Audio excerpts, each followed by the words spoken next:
The girl died in the 10th year of the prince's love for her. That day, a sky full of heavy snow sent her soul on its final journey, while the blazing fire behind her became the funeral dirge the prince offered in her honor. From then on, the prince, who had never believed in gods or Buddhas, began to pray and seek divine intervention, clinging to the faintest hope of bringing her back to life. It turned out that on the day news arrived of her husband's death in battle, the girl was preparing to keep vigil for him when she heard movement from inside the room. Her husband's younger brother, who had assumed his identity, was entangled with a scheming woman. The girl heard everything from outside the door and pushed it open in a fury. She rushed forward and slapped the younger brother hard across the face, condemning him for faking his death and impersonating her husband. But the younger brother showed no remorse, arrogantly claiming he could inherit both family lines. The scheming woman beside him could not tolerate the girl's presence and declared she was already carrying the scoundrel's child.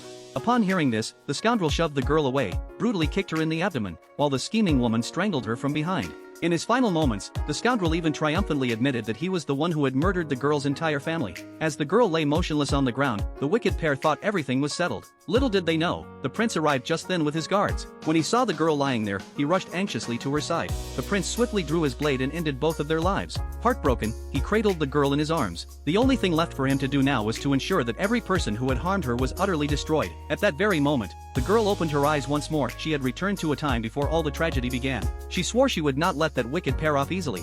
Immediately, she turned and went to seek an audience with the matriarch, seizing the opportunity to request a divorce decree so she could leave this place of misfortune. But the matriarch used the child as an excuse to keep the girl bound to the household. In her previous life, it was for the sake of the child that the girl had chosen not to leave, ultimately meeting a tragic end. This time, her resolve was firm: she must leave, with no room for compromise.